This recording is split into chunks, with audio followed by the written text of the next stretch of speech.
This is Redmi Note 12 Pro Plus, and today I would like to demonstrate that you can enable the Dolby Atmos feature on this device. So without further ado, first of all you will need to launch the Settings app. Next, find and enter the sound and vibration category. Next, scroll the following page all the way down and enter the last option that you have over here, which is sound effects. And at the sound effects page, just toggle on the Dolby Atmos switch.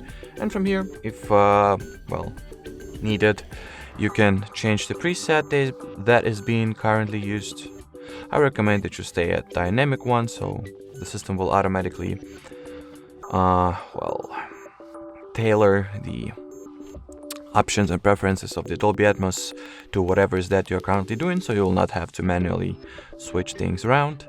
And you can also play with the graphic equalizer as well, which basically provides you with an opportunity to manually change your sound preferences and preset options. Alrighty, so that will be it. Thanks for watching and bye bye.